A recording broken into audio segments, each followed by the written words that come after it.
Welcome to RPG Book Club, the podcast where we play a little bit of a video game and talk about how it makes us feel. I am Sam Allman. I'm David Bernard Hauk. And I am Sam the Game Professor. Maddie could not make it this week. It's a toss-up on if she'll be back multiple of the remainder of the weeks. But yeah, she's played this game a bajillion times, so even if... We don't know whether she lives or dies at this point. It's true. But yeah, today we will be discussing the... is there anything besides Gold Saucer, or is that the first place we go? Oh, we talk about being on the ship. We talk about Costa del Sol. We talk about North Corel. We talk about the Gold Saucer. Then we talk about Corel Prison. I couldn't remember if we stopped after the boat or on the boat. But it's on the boat, so we have boat stuff, and then we have the extended the greater Golden Saucer metropolitan area. Yes. Yep. Gold Saucer, Fort Worth. Yes. And as a reminder, we're selling out play Final Fantasy VII so that we can get eyes on our normally our best of the rest poll, but this year is our auto buy RPGs for Bernard. Our poll is between Skies of Arcadia and Paper Mario, so you can go and vote at www.rpgbook.club. Skies of Arcadia is handily winning with a unanimous vote right now, so I need 8 of you Paper Mario fans to come out of the woodwork and turn it around. But before we get to all of that, how was everybody's week? You know how I was sick when we recorded like 2 weeks ago? Mm-hmm. I'm still a little sick. Yuck. I still have a runny nose. It's gross. I hate it. I think something's been going around because I had that same basic thing like a few weeks ago, I guess like a month ago at this point.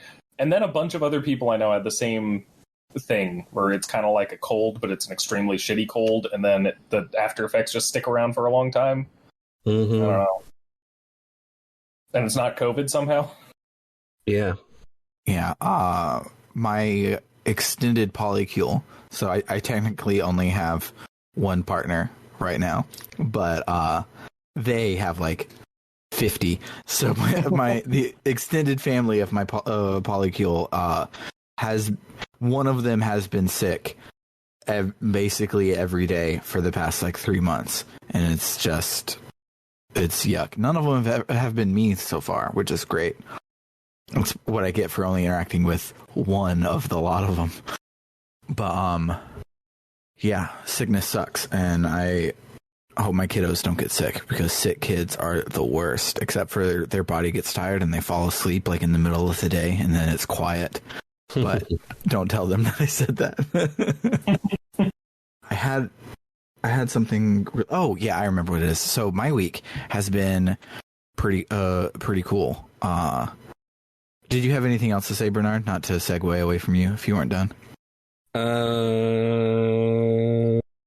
I'm getting a new job. My last day at my old job is in 6 days, and I am eager to leave because I hate doing customer service. I'm really fucking good at customer service, but I hate it so much. It sucks. Yeah, and absolutely do. I'm going into a job that's not customer facing, and I don't actually know when I'm starting yet because they're probably going to push back my start date until the new year.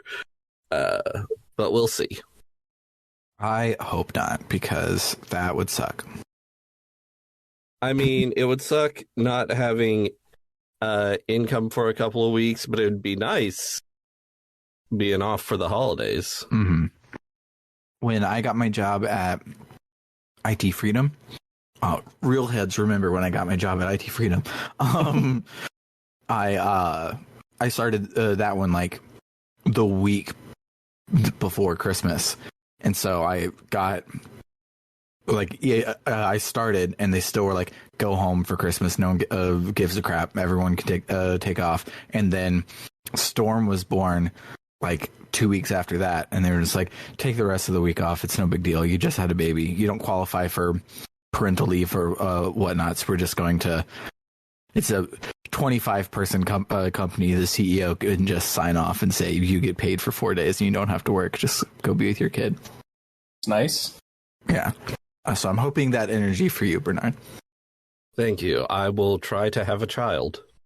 Yeah. Good luck. You got a few days, I guess. But yeah, so my week has been really cool. So a long time ago, I saved a bunch of Windows 7 era HP thin clients from the dumpster, because I was like, oh, I can probably put video games on these things, and I was able to, and I had a couple of them, just like friends and family I'd made some for, but I saved like 12 and only had used like 2, so they had just been sitting in my drawers for a long time, and I was like, you know what, I should finally try and like get rid of these. So I had put up a post on Nextdoor to be like, hey, if anybody wants like an emulation box, I can make one for you. I can't put any games on it for legal reasons, but I can definitely not wink tell you where to find them. And so I put up that post and was expecting like 1 or 2, and my entire inventory has been moved, and that's kind of cool. Wow. And it feels great to like give the gift of gaming. So I want to do it, but I don't have the ability to like jump in and do it right now. But I really want to start my like game modding and restoration business. Like, doing this week has felt fantastic, and it would be great to feel fantastic all the time. So if anybody wants me to mod and or repair an old console, head on over to www.rpgbook.club, where there's a link to our Discord that's not as easy to say, and hit me up. I would love to do that. But yeah, other than that, I've started playing Sonic Frontiers, and it's fantastic. I love Sonic Frontiers so much. I haven't gotten off of Amy's Island. I haven't gotten my second Chaos Emerald, but I don't care. And I haven't, like, yes, it's just Sonic Breath of the Wild, but it's Sonic Breath of the Wild, and that's fucking cool. And I'm just having a blast. I always thought, like, because boost gameplay came around because, like, Sonic is fast. How do you make a game out of fast? And I always thought, like, no, you don't need linear straight levels to just boost through. You need big wide open spaces, so you can be like, how fast can I get to that mountain over there? And you can get to that mountain pretty fucking fast, and it's really cool to get to that mountain real fast. And it's exactly what I wanted back when I thought of that so long ago. Not saying that Sonic was my idea, but I just thought that Sonic would fit great in an open world, and I was right. You're not Yujinaki. You're not going to take all the credit for Sonic. Here's an idea. I'm going to take all the credit for Sonic, and so that I can get a job at Square Enix, do a lot of insider trading, and then release a game that's so bad that nobody ever talks about it, except for the fact that it was really, really bad. This sounds like a plan. Let's do it. A good plan. But what about you, Nigga Sam? Well, let's see. My week was fairly like, not a whole lot happens with me generally, which I guess is a good thing. Had a few dates with a new person that went really well. Got a good thing going on, so that's cool. Played some games. I finally started Inscription, which is very good. Choo Choo Charles is out today. I don't know if I'm actually... Have you two heard of that? No. Is that the one with the train that is a spider? Yeah, the evil spider train. And you have your own train and you have to upgrade it in an open world setting until it's powerful enough that you can kill Charles. All I know was that there was a train that was a spider. I didn't know all that other stuff. Yep, it's a spider train with an evil, scary face. And it's an open world game where you have to figure out how to upgrade your train enough that you can kill Charles. And it looks extremely good and also horrifying. So I'll probably play it at some point, someday when I get up the courage, I suppose. I also finally restarted, because I started it a couple times and barely played any, but restarted Disco Elysium because I need to play it for a Patreon thing. It's very good so far. I should play that. Yeah, it's super interesting. Just the way that they use RPG mechanics for everything, like elements of your psyche that can, just basic things like empathy or manipulation, every little thing. It's just constantly rolling stuff and being like, oh, you figure this out. What do you want to say? It's very cool. So yeah, just stuff mostly. Stuff's all right. Nice. Oh, the other thing that I did is I was plagued by the evils of for-profit medicine. Oh no. I thought that my dentistry copay was $15 per cleaning, but because I haven't been to the dentist since I was 7 years old, they have to do mega cleaning, and the copay for that is $90. Yes. And they've done 3 of them so far, so that's a lot of money that I don't really have. So I'm going to hopefully trick them into at least finishing my mouth, and then stop going to the dentist for a couple of months to be able to afford going to the dentist again. I was trying to get a lot of things done before my insurance ran out, but I don't have the money to do a lot of stuff at $80 a pop by the end of the year. And the way this country, the way it does all its health insurance is bullshit, but the way that it thinks of dentistry, your teeth is a completely different thing from the rest of your health is so stupid. It sucks. Mm-hmm. I hate it. But yeah, it feels great to actually finally have my teeth cleaned, because I thought so much of what was wrong with my mouth was a failure on my part. I didn't brush enough as a kid, and so my teeth are pirate teeth. But no, my teeth were just wearing a nice little warm blanket, and once you remove the blanket, my teeth are actually relatively healthy. And for the fact that I haven't been since I was 7, my dentists were all yeah, this is fine, you're going to get 6 fillings, and most people that haven't been to the dentist in decades get teeth removed and replaced. You're fine, you did great.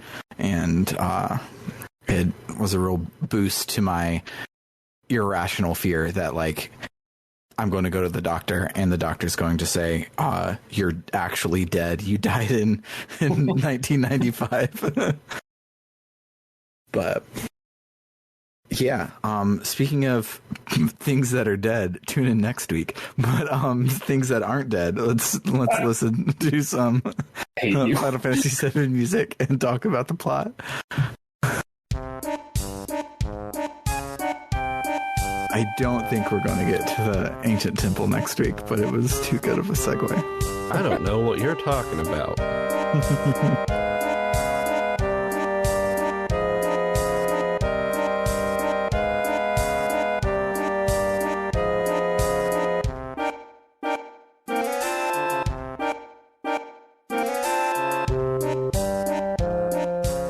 So this week is going to be shorter because the notes are shorter, and also we're down a person, and we're down the person that talks the most.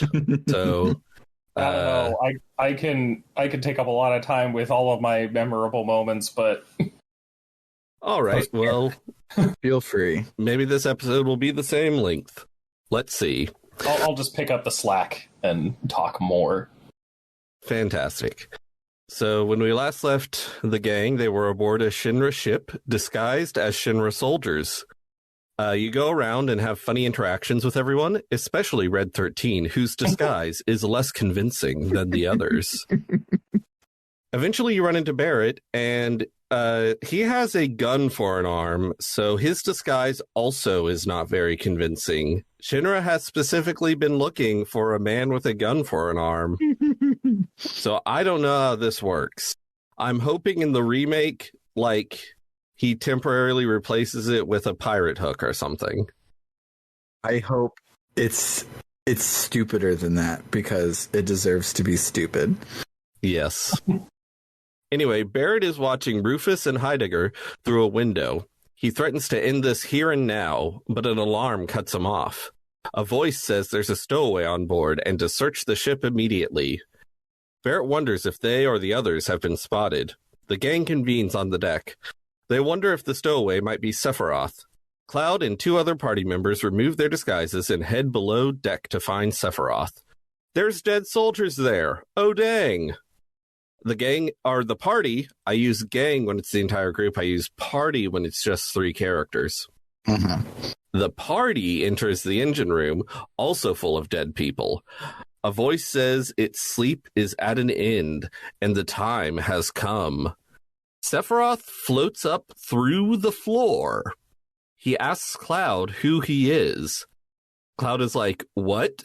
But also demands to know what Sephiroth is doing. Sephiroth just says the time is coming, then flies away and throws a piece of Genova at them. We fight Genova.birth. After the fight, the gang stands over Genova's arm. Sephiroth had been carrying it around with him. Party members 2 and 3 ask Cloud to explain what Sephiroth meant by the time having come.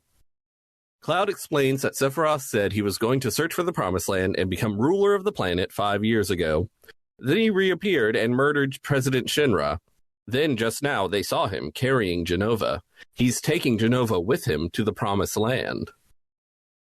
I love how Fox just kind of like, well, you know, all the stuff that I explained yesterday and the stuff we already saw. That's what's going on. Yeah, when Aerith was like, Cloud, can you explain this? I was like, have you not been paying attention? He does indeed just explain all the shit we already know.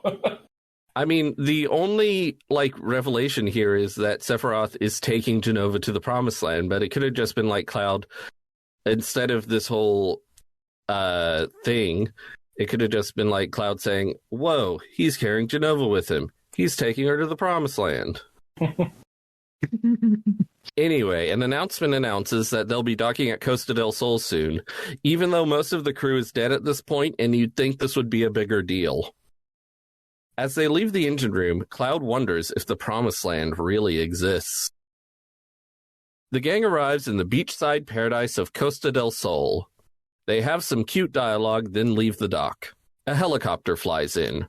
Rufus and Heidegger exit the ship and talk about how Sephiroth was apparently on board along with Cloud's gang. Rufus scolds Heidegger for letting them get away, then boards the helicopter and flies off. The gang splits up and explores Costa del Sol. On the beach, Cloud spots Hojo relaxing, surrounded by babes. Cloud asks Hojo what he's up to. Hojo just says they're pursuing the same thing. He asks Cloud if he's ever felt like someone is calling him or compelling him to go places. Cloud is like, whatever. If Aerith is there, she asks Hojo if Genova and Sephiroth are ancients, and if she's related to them. Hojo just mumbles something about, to the west, and stops talking to them. The gang leaves Costa del Sol to, I guess, head to the west. They meet a guy who says a man in a black cloak came by and ignored him when he said it was dangerous up ahead. They pass by what looks like a giant Mako reactor, pass over some wacky train tracks with, you guessed it, a bespoke microgame mechanic, cross an enormous bridge, and arrive in the shittiest town yet. When they enter the town of North Corel, a bunch of dudes hassle Barrett, saying how he's got a lot of nerve coming here, and he destroys everything he touches, and it's his fault Corel was destroyed, and he's a techno freak. Barrett just meekly apologizes. There's not much to do here, but if you talk to a particular guy, he says he saw a man in a black cloak with a number tattoo. Could this also be a foreshadowing? The gang convenes at a ropeway station. They ask Barrett what happened. He says his hometown used to be around here, but 4 years ago it was destroyed, and it was all his fault. He explains that Corel used to be a coal mining town. Then Scarlet and some Shinra goons showed up and convinced the town to build a Mako reactor. Everyone in town, including Barrett, was for it, except for one guy named Dine.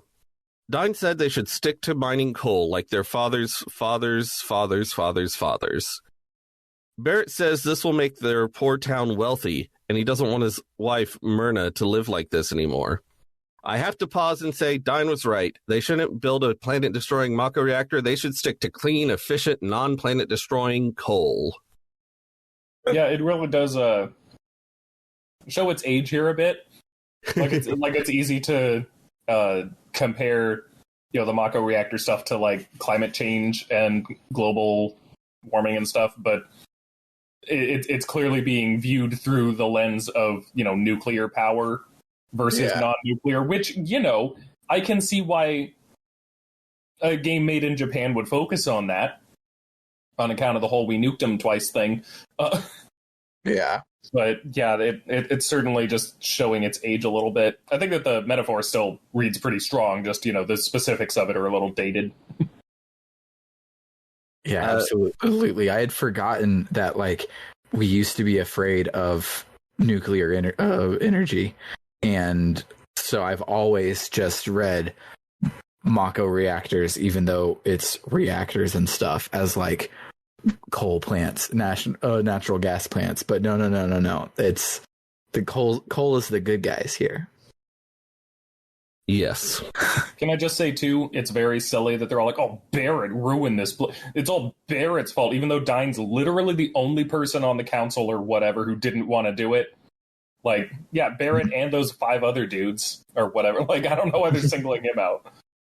Yeah, I mean, I guess I understand there needs to be a fall guy, and he's the only named character, so... Or else are they going to do NPC_17? You can't blame that guy. I mean, technically, there's a village headman as a named character. Oh, I mean, that's just a Hideo Kojima character. It's village headman's fault. That's his whole name. Village is his given name, and headman is his surname. Yes.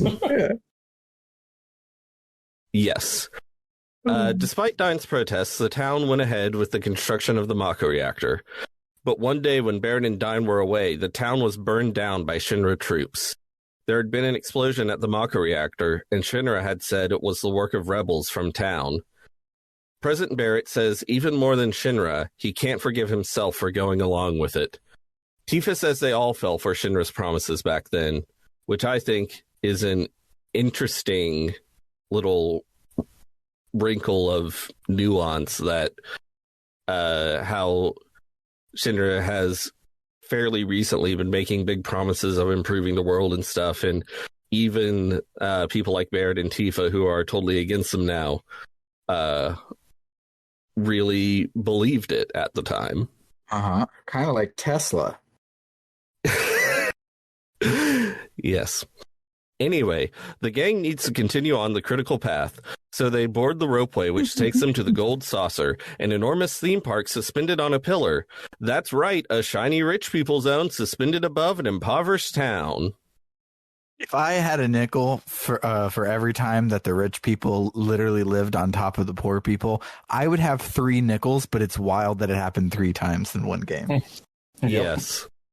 And we're not even halfway through the first disc. Yeah. In all fairness, I don't remember if it happens again after this, but... Yeah, I don't think it does, but still. So they're at Disney World, and Aerith is ready to go wild, but Barrett's mood is still in the toilet. He gets frustrated with Aerith and runs off. Cloud can choose someone to explore the Gold Saucer with, and naturally, we pick Aerith. While going about, some sort of cat robot riding some sort of Moogle robot marches up and introduces itself as a fortune-telling machine named Ket Shi, or Kate Sith. What are we going to call it? Ket Are we going to... What? Ket Shi. We're going to use the actual pronunciation? I mean, we're using the actual, we're saying Aerith, so, may as well say Ket Shi, too. Fair enough.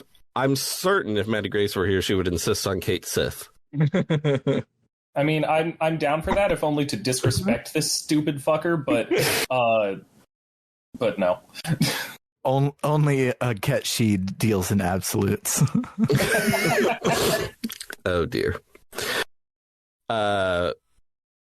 Anyway, Cloud is like, if you're a fortune-telling machine, can you tell me where Sephiroth is? Ket Shi makes a few attempts which dispense generic fortune cookie-ass fortunes, but eventually he produces an ominous one. You will find the one you seek, yet lose what you hold most dear. Ket Shi is like, that's weird. I'm joining your party without your consent. Cloud is powerless to resist. It's a bit of a memorable moment, but I find it really funny how Cloud's like, no, wait, but then Ket Shi just walks into him and is absorbed into his body as a party member. And that's the moment he becomes a party member. Just the blocking of it and the way it happens was very funny to me. I will say there are, I still haven't actually finished 9. I need to, but I remember being more hesitant about what was its name, Quina? Mm-hmm. Yeah. I was just like, this thing's creepy. Why is it in my party now? First, Ket Shi, I was like, oh, that's okay, fine, whatever, I guess. Mm-hmm. Yeah, good thing this cat robot isn't like a spy for the Turks or anything, and isn't going to have a big whole reveal later, and we can just accept him directly into our party. That would be ridiculous. Anyway, Cloud, Aerith, and now Ket Shi continue exploring the gold saucer and find a dead guy. The party investigates further and finds a room full of dead guys. But these dead guys were shot, and Cloud says Sephiroth would never use a gun. One person, barely clinging to life, says a man with a gun for an arm did this. The gang's like, Then some guards and the gold saucer's owner, a wrestler-looking guy named Dio, enter and accuse the party of killing all these guys. A bunch of murder robots capture the party and take them down to the ground below. Interestingly, the party is accused of doing all this, and the murder robots take them down to the ground, but the whole gang is going to be on the ground, and I don't know why the rest of the gang is there. But anyway, on the ground, they're in just a, shitty junkyard place surrounded by desert. Ket Shi says this is Corel Prison, a spot in the middle of the desert surrounded by quicksand, impossible to escape. Except there might be a way. ... The party notices Barrett standing over a dead body. A dead body. They're like, what the fuck? He says he's got something to take care of and to stay out of it. The party follows Barrett and runs into him in a shitty shack. He says he didn't want them involved. The rest of the gang enters and Tifa convinces Barrett to trust them. Red 13 asks about the murders. Barrett says there's another man with a gun arm. 4 years ago, Barrett and Dine were returning to town, but saw it burning in the distance. Dine says they have to head back to the village and save who they can. Shinra troops show up and start blasting. Barrett and Dine try to escape, but Dine gets hit and falls off a cliff. Barrett catches him by the hand. Dine says Eleanor and Marlene are waiting for them. They've got to get back to the village. Barrett is like, I'm not letting go. But then the soldiers blast Barrett in Dine's hands, causing Dine to fall. Barrett tells the gang that after that he couldn't use his right arm, and eventually had it removed so he could get a gun grafted in. The doctor had told him there was another guy who wanted the same operation, except it was his left arm. Aerith is like, this guy obviously hates Shinra and is armed, sounds like a potential party member.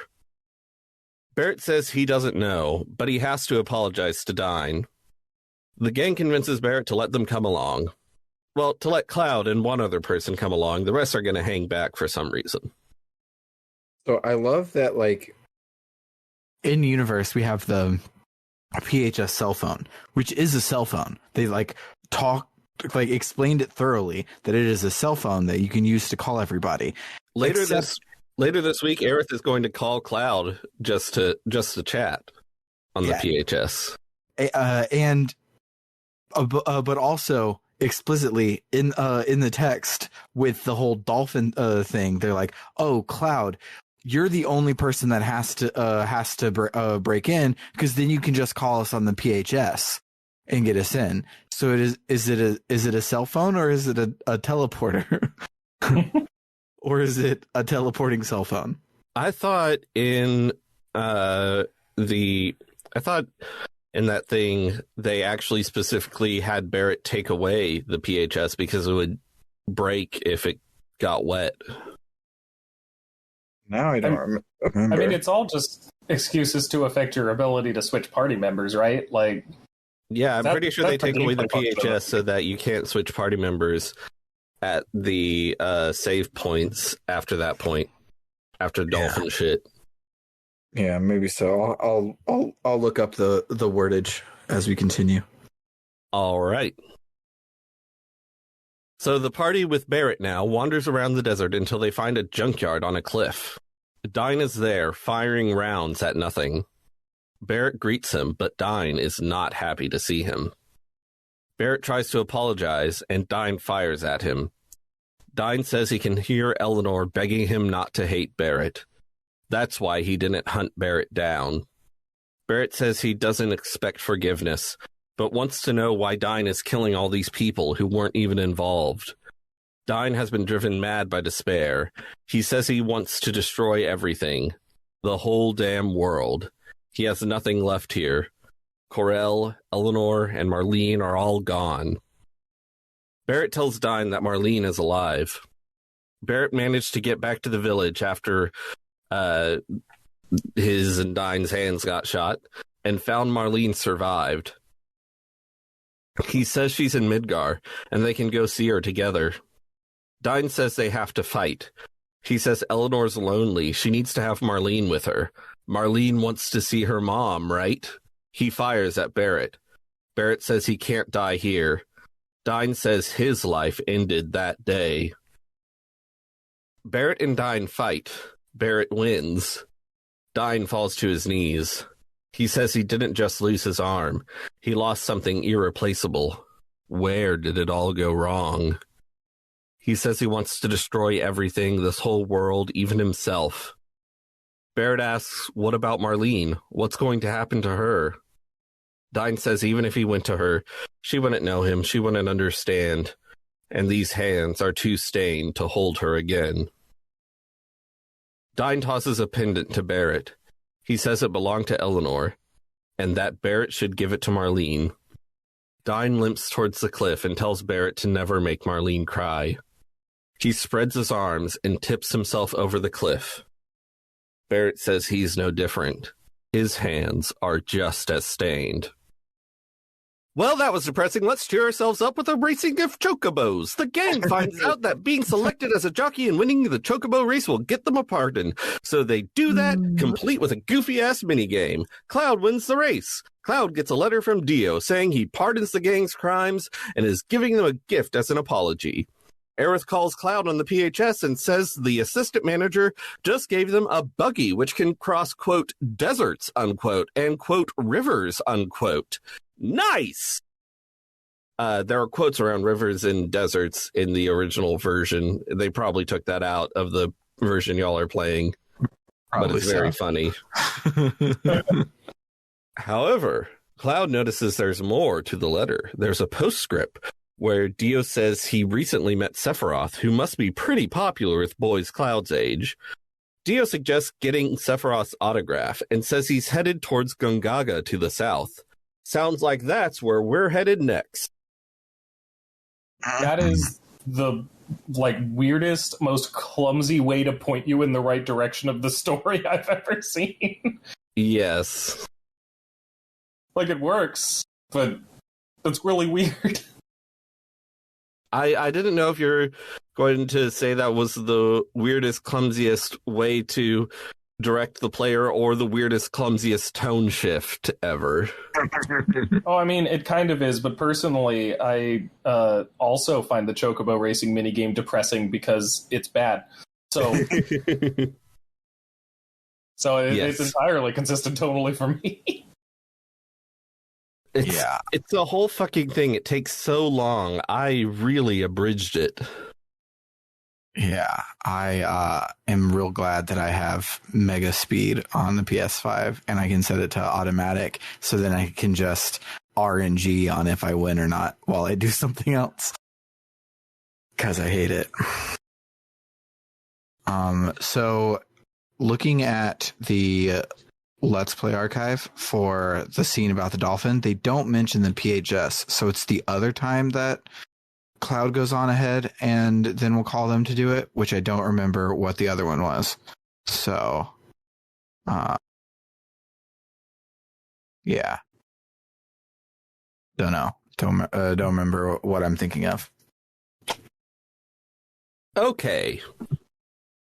Cool. So let's listen to some other music and talk about our memorable moments.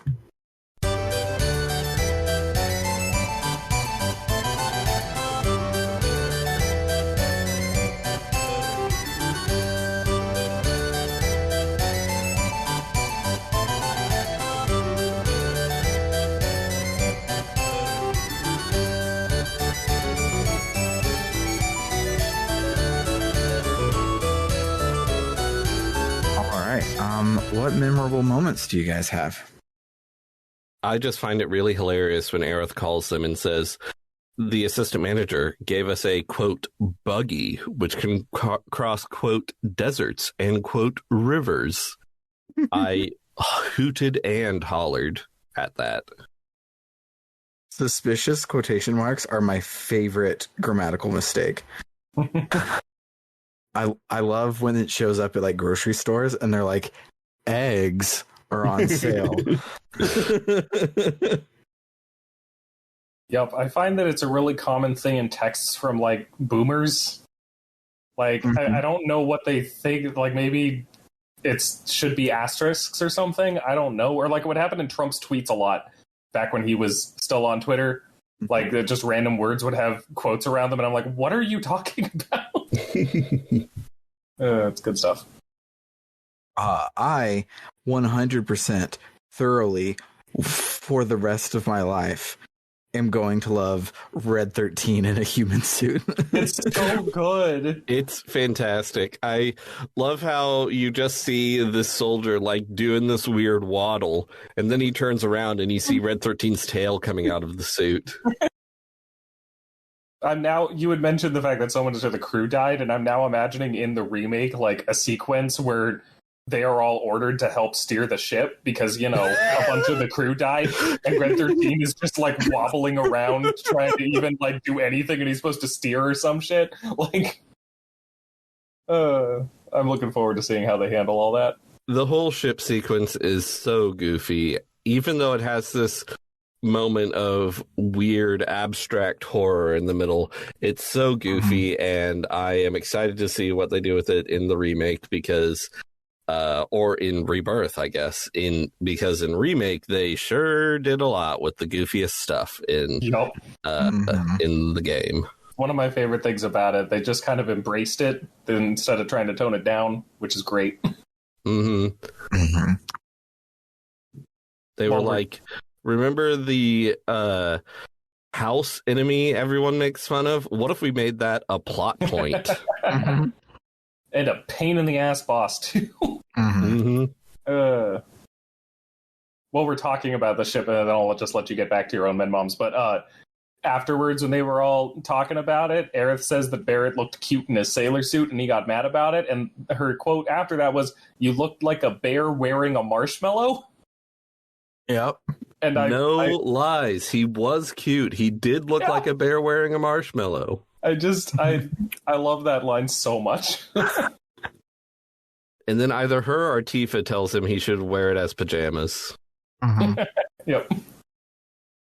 Man, I am so excited because like right now we're in the part of the game where like in the original game, Aerith and Tifa are like riffing on each other and goofing off against Barrett. Like in Rebirth, in Remake, they're like the best friends, like blood sisters. It's going to be so fantastic. I'm so excited for what's going on, and I'm so excited for us to be like, oh, I can't wait for them to do the boat or whatever. And they're like, yeah, so remember the ending of Remake? Now we're going to Kingdom Hearts land. we're not even doing the rest of the game. But if they hadn't confirmed that the remake thing is going to be a trilogy, I would say Rebirth is probably just going to be entirely calm. They're going to stretch calm into an entire game. I mean, they're sort of already...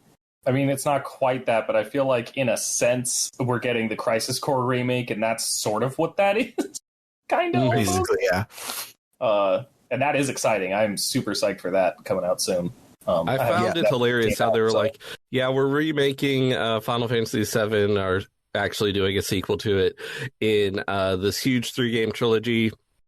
Oh, by the way, there's going to be a remake of Crisis Core later this year, too. Yeah. It's... What a time. Like, on one hand, I'm really upset that, like, everything is just nostalgia these days, and there are very few like new things. On the other hand, like we're getting a lot of Final Fantasy VII games, and they're good, and that's exciting. And I want more. Mm-hmm. R.I.P. to the first soldier, which is already dead, though. Oh. I forgot about that. I always, that was in the back of my mind, is like, oh, maybe I'll try that someday. Obviously, I never did, and now it's too late. Yeah. So, real quick, I want to check if Final Fantasy VII Ever Crisis's website still says there's going to be a beta in 2022. Yes, closed beta test in 2022. Oh no. They better get on that.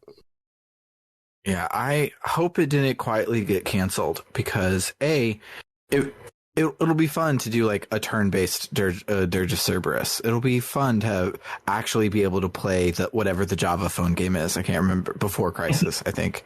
It'll be fun to actually be able to do those things. But the most important thing is I want people to be able to rip the models from it to put it into the Ramako mod for Final Fantasy VII, because I think those models will actually look good in the original art style, whereas everyone putting in the Advent Children ones and things like that make it look worse. Just live with the Legos. But the Ever Crisis ones are that perfect sweet spot. I think it would actually give you a HDified original Final Fantasy VII. The one that there was like a mobile phone game from back in the day. I think it was about the Turks, and Nomura did all the like character art, and it is the most The World Ends With You shit I've ever seen outside of The World Ends With You. I'm forgetting which one it is, but like you straight up look at it, it's like, oh yeah, that's Reno if he was in The World Ends With You. Okay. I think that's Before Crisis. Yeah, I'm gonna have to look this up now, because I gotta be sure. The character designs are like the sprites and such are just great. At least I say that as someone who absolutely fucking loves The World Ends With You. Yeah, that is Before Crisis. Wait, did they put that on the 3DS? No, I'm pretty sure it was only on phones. Yeah, it's Java phones too. Oh, stupid. I just fell for a clickbait thing. It was all like Before Crisis on 3DS, but it was like from an interview where someone said it would be cool to have Before Crisis on 3DS. So like, stupid. So I hate the fact that Eiji Aonuma made those sorts of rumors like happen, because he was like, man, it would be really cool if we were able to do Skyward Sword for the Switch, but we have no plans for it. And every Nintendo insider was like, yeah, there's absolutely no plans for it. And then it happened anyways, because people were excited about the rumor. So now every time someone's like before Crisis on 3DS, there's that part of me in the back of my head is like, well, I mean, it worked for Skyward Sword. It could happen. And it gets my hopes up every time now because Eiji Aonuma is a very nice man who gave me a really good game for the Nintendo Switch. And also Skyward Sword. Yes. Breath of the Wild is a very good game he gave you, and also he gave you Skyward Sword. Yes. Memorable moments about Final Fantasy VII, though. Right? Yeah. Do you have more? I don't remember, but I'll be scrolling so you can talk, and if I think of something, I'll. All right. Well, let's see. I mean, I have a lot of this. It's funny because I'm referring back to my notes a lot from when I made my video, and so a lot of times I just have things in here that are making me want to like repeat a bunch of stuff I said in my video, and that's a lot of like time and effort and political commentary and stuff. So I don't know how much of that I want to get into, but the Corel stuff is really interesting, both in the way that the details of this, world and its fantasy stuff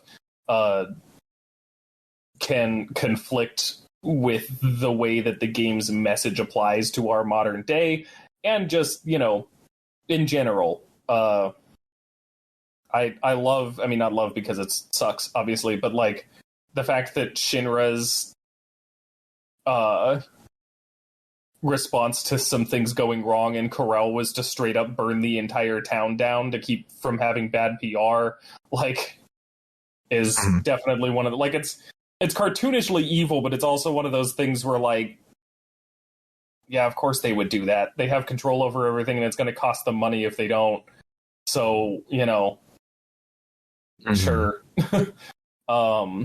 I do love that the guy who's in charge of the gold saucer is named Dio. I tried so hard to come up with but it was me, Dio joke for this, and I couldn't come up with a good one, but Imagine we said a good one, though, and give us the credit anyways. Yes, good plan. I will also say I love the difference between the gold saucer here and the gold saucer in Final Fantasy XIV, which is owned by a ridiculous, absolutely absurd man who is stupid rich and yet doesn't actually have any gambling going on in the gold saucer, like, pretty much at all. Nothing in the gold saucer in 14 costs more than the lowest amount you could get back from it. Like, it's just a bunch of ways to get, more or less gil, or not gil, MGP. And also the owner of it, rather than just being a half-naked guy. Oh, no, it is a half-naked guy, though. I'd forgotten. I hadn't even thought of that parallel somehow. Most of the time he is in his underwear, but he's the father of Hildebrand, the Comedy Quest character, and so he's just absurd, and it's silly, and I hadn't thought of that parallel before. Anyway, it's interesting and fun. Let's see. Oh, the Dine stuff. It's good. It's sad. Yeah, that's a lot. I think that we've talked about this a bit, but man, for all the hate that the little Lego guys get in this game, they're pretty damn expressive. Like, having, Dine, like, when he doesn't walk a lot in the scene that we see with him, but like he walks over to Barrett and he like hobbles. Like you can see the difference in how he walks from injuries and such, and it's just really good. These are expressive little sprites, and the way that when Dine like just falls, it's just the scene is completely quiet. Like there's no sound to anything, no Foley, no music, no nothing. It's extremely haunting. And then Barrett saying that he and Dine were the same because his hands aren't clean enough for Marlene either. It was sad. Like, it's nice to get some. Barrett's a well-defined character. We've talked about how he's defined better than a lot of people give him credit for. But this development for him was nice. This little arc was nice. Barrett's great. I love him. So, yeah. He gets a one-on-one boss fight as not the main character. It's the first. Yes. It's the first battle you play in the game without Cloud, and it goes to Barrett. Mm-hmm. He also gets shot like multiple times in the cutscene beforehand. Mm-hmm. I'll admit it does feel a little bit strange because usually people don't get shot outside of cutscenes and just shake it off the same way they do in gameplay.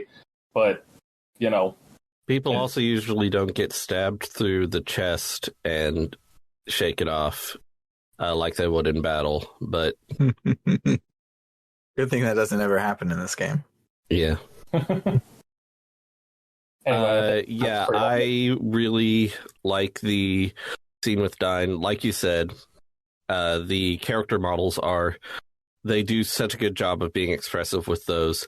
As far back as Final Fantasy IV, they were doing so much with just very tiny sprites, doing so much expression with just the blocking of how they move around, managing to make that really expressive. And now with the power of the PlayStation, they're able to take all that craft and apply it to these character models where they can do so much more and they use it to the fullest. Yeah, when I was first playing Final Fantasy VII, Final Fantasy VIII is the first modern realistic sort of graphics Final Fantasy VII or Final Fantasy. Final Fantasy VII the Final Fantasy VII franchise. Yes.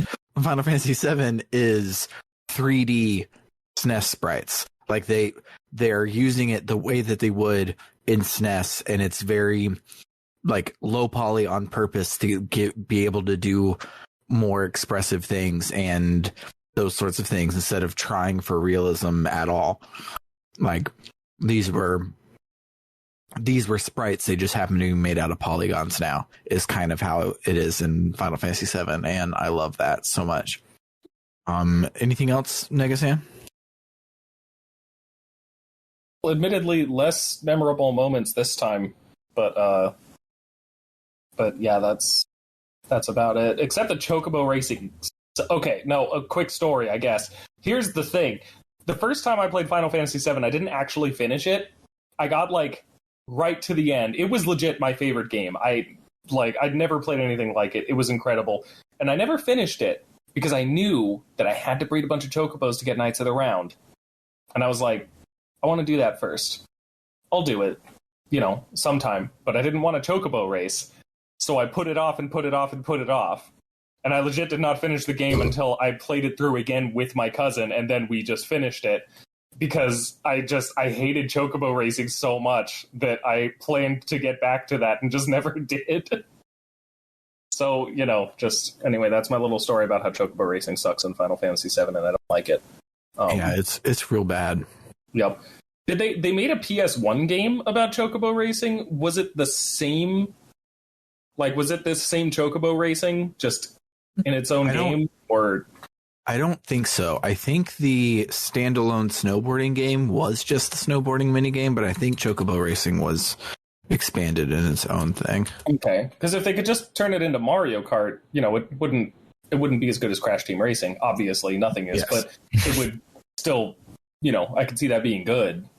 I'm sorry, I spaced out. Correction. Were you asking if they made a chocobo racing game? No, I knew that they did, but I was wondering if it was just this same mini game or if they actually made a playable thing for it. No, it's a kart racer. Yeah, it's a kart racer. Okay, good.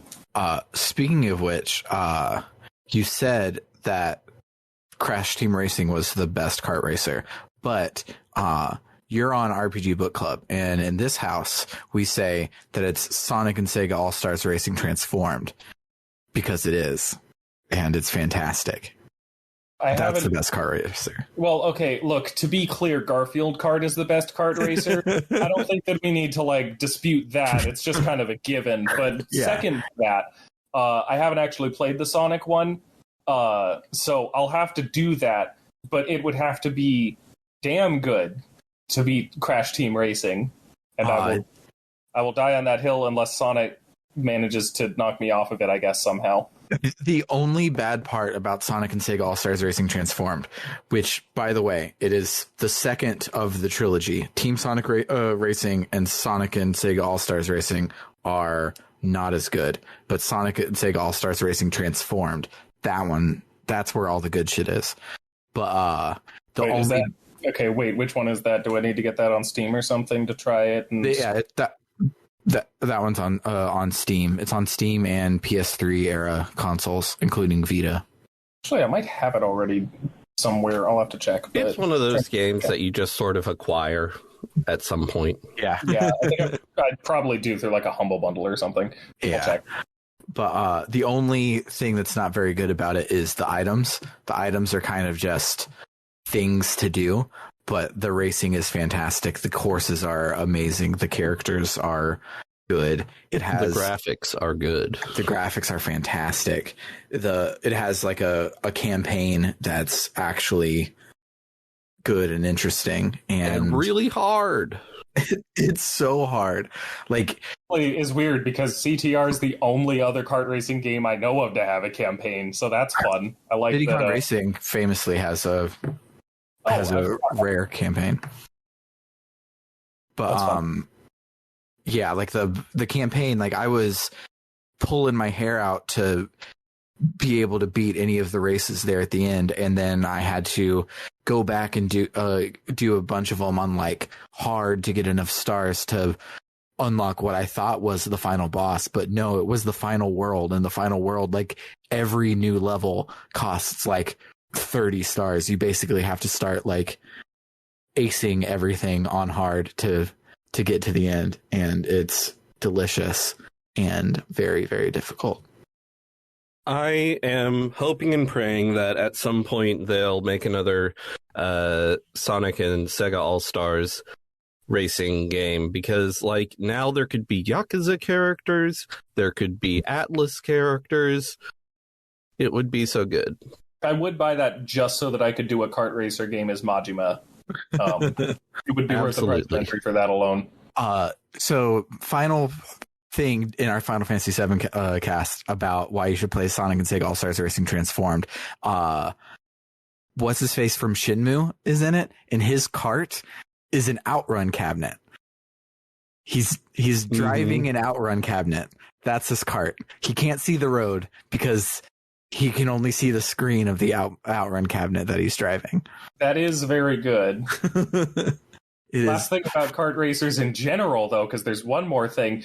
I'm sad that we haven't gotten any more Naughty Dog ones, because we got CTR, and then we got the Jack and Daxter racing game, but we haven't gotten Uncarded. Or The Fast of Us. Yeah, exactly. Fast of Us is very good. We need those, is what I'm saying. Anyway, sorry. Yes. Final Fantasy VII is good. Final Fantasy VII is good. The Chocobo racing is not very good. Oh, the new one? Not. The like super microtransaction one? I forgot about that. Oh no, I forgot. Yeah, the mini game in the game as opposed to the never mind. Yeah, we resolved our tangent loop and then you started it again. Yeah.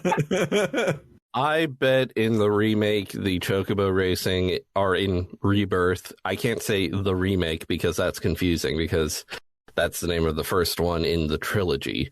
But I bet in Rebirth, if they have the Chocobo racing, it's going to be fucking amazing. Yeah, it probably will be.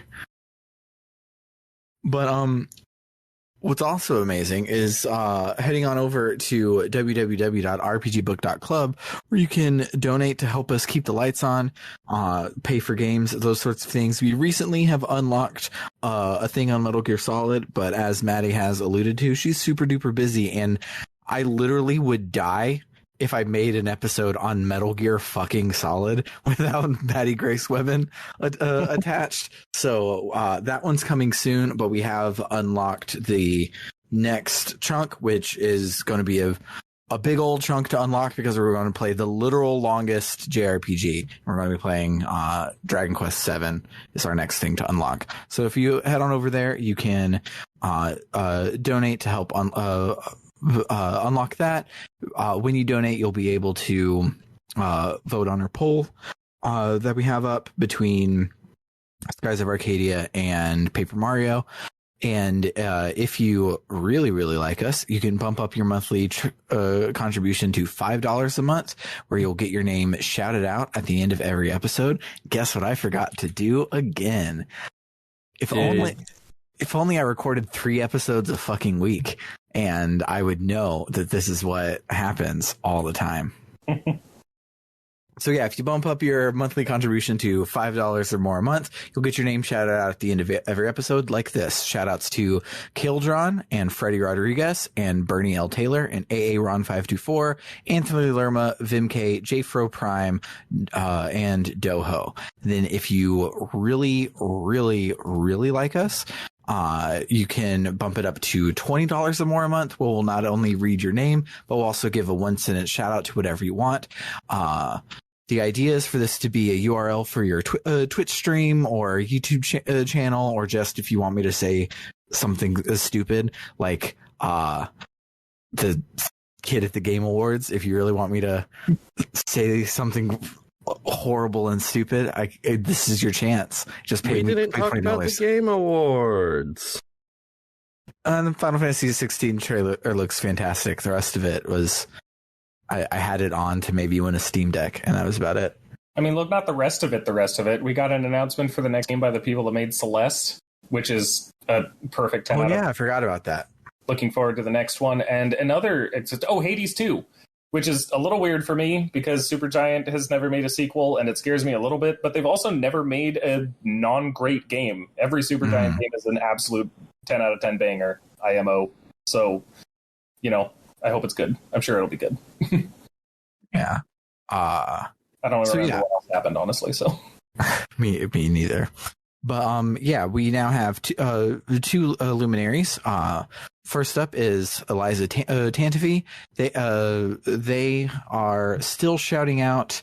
Let me pull up the URL because I always forget. Critical-distance.com is an aggregator for good games criticism and journalism. Our other luminary is Carr, and he is a dentist. So his shout out is not for a URL, but for your own mouth. He asks that you brush your teeth twice a day, most importantly, the time right before you go to bed. For RPG Book Club, I have been Sam Allman. I'm David Bernard Houck, and you can't make me brush my teeth. I am Sam, the game professor, and I will brush my teeth. I don't know. That's important. And ruin the seasoning? Oh, wait. Toodaloo, folks.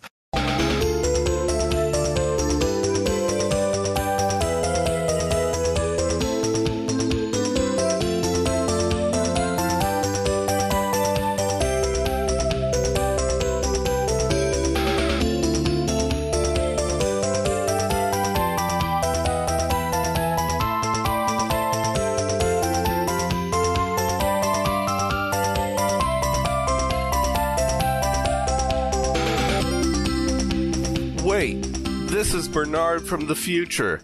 I realized I forgot to say my favorite thing that happened this week. So, when you're on the boat, the gang's like, oh, who's gonna go fight Sephiroth?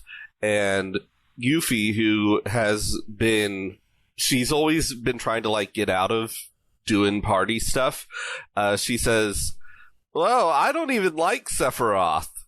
Which, I believe in later translations, it was changed to something like, I'm not even interested in Sephiroth, but I don't even like Sephiroth is so hilarious to me.